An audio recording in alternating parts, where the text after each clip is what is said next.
As we've been learning about different mathematical operations, we've come to understand that every operation has an inverse operation. Addition has subtraction. Multiplication has division. But when it comes to exponentiation, is not as simple as just taking a particular root, because roots are exponents. They're just fractional exponents. The square root of x squared is x because of the rules of exponents, which tell us that x to the 2 to the 1/2 equals x to the 2 times 1/2, which equals x to the 1, or simply x. In actuality, the inverse operation of raising something to an exponent involves using something called a logarithm. This fact can be demonstrated if we try to find the inverse function of b to the x. If we recall how to do this, just swap x and y, then try to solve for y. No root won't allow to do this. Even if we took the y root of both sides, we would still get the y root of x, and that won't help at all. That's where logarithms come in. To solve for y, we have to take the log base b of both sides. Log base b of x equal log base b of b to the y. To understand why this works, let's pause here and quickly define logarithms. Logarithms are different ways of expressing exponential relationships. When we say log base b of x equals y, we are saying that b to the y equals x.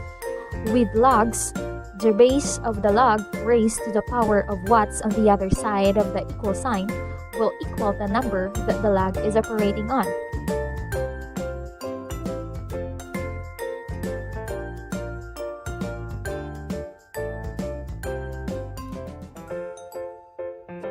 Now let's discuss product rule. The very first thing to do here is to look at a logarithm that has the same base and has two items that is being multiplied together. For example, we have log of x times y to the base a is equal to log of x to the base a plus log of y to the base a. So now we have two equations with the same base. This one. Meaning, if you encounter an equation like log of x times y to the base a, it's the same as log of x to the base a plus log of y to the base a. Now for an example, let's have log of 16 to the base 2 plus log of 64 to the base 2. Since we have two equations with the same base, basically this equation is also equal to log of 16 times 64 to the base 2. Okay, so log of 16 to the base 2 simply means what power of 2 will give me the answer of 16. So when we times 2 by itself, the answer is 4. The same goes with what power of 2 will give me 64. The answer is 6, so it's equal to 10, right? So if we solve this equation, it should give us 10.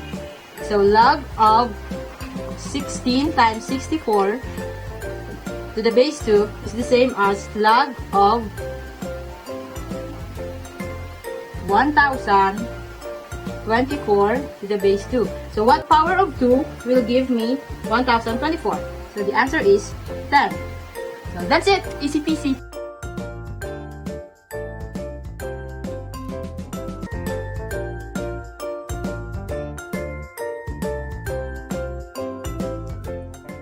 So this time, instead of having a plus sign in between two logs, we will have a minus sign. So we have here log of 2x plus 6 to the base of 4 minus log of x minus 1 to the base of 4 equal to 1. And if you can recall that log of a minus log of b will be equal to log of a over b. So we need to combine the two logs using division. So we're gonna have it as a single log. The one that is positive will gonna go on top. That is log of 2x plus 6 over x minus 1, since x minus 1 has a negative sign. That would be to the base of 4, and all will be equal to 1. So now, let's convert it to its exponential form. So we have here 4 to the first power equal to what is inside. That would be 2x plus 6 over x minus 1. So 4 is same as 4 over 1. So now let's cross multiply it. That would be 2x plus 6 times 1. We will have 2x plus 6 equal to 4 times x minus 1. We will have 4x minus 4. Now let's subtract both sides by negative 2x and add positive 4 on both sides. So we will have 6 plus 4 equal to 10. Then 4x minus 2x will be equal to 2x. 10 divided by 2. And 2x will be divided by 2 as well. So we will have x will be equal to 5. So we have the answer to our x. So that would be a positive 5. And if we plug in that 1, we will have a positive number. And that would be all.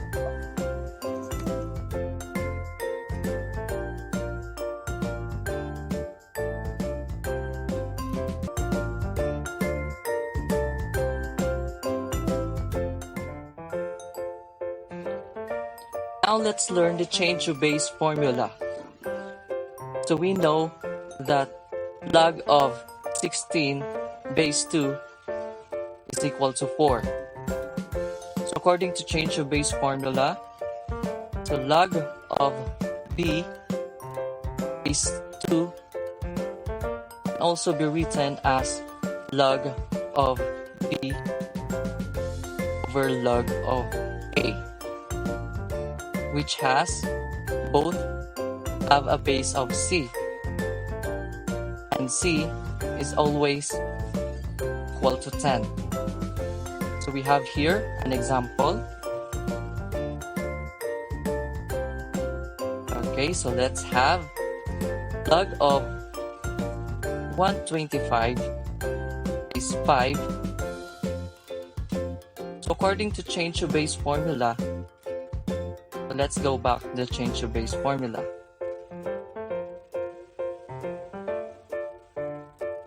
Okay.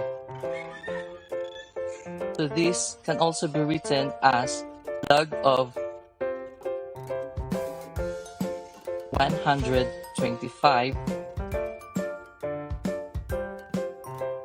over log of 5.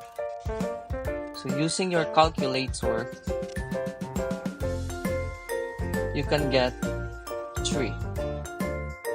So next, let's have another example.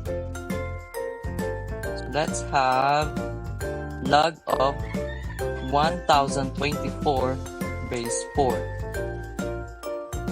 According to our change to base formula, log of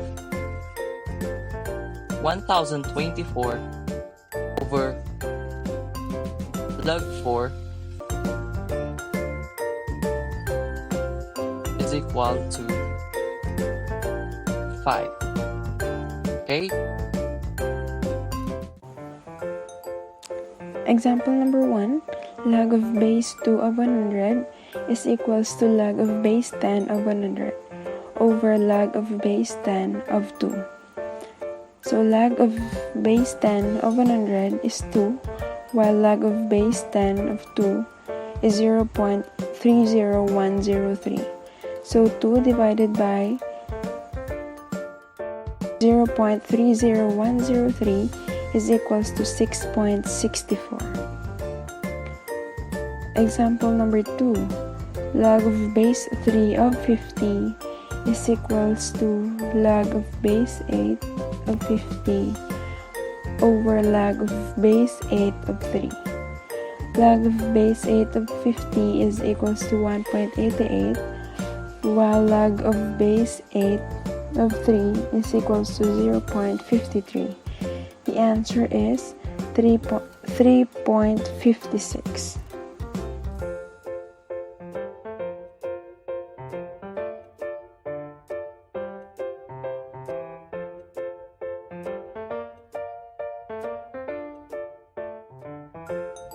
the logarithm of the base. So when you have the logarithm of a certain number b with a base that is also equal to b, you would get 1. Now, this is true for any number except for 1 and 0. For example, the logarithm of a number 2 with a base 2 would equal to 1 when inputted in a calculator. Incidentally, if we have the logarithm of 42 with a base of 42, you would get also 1.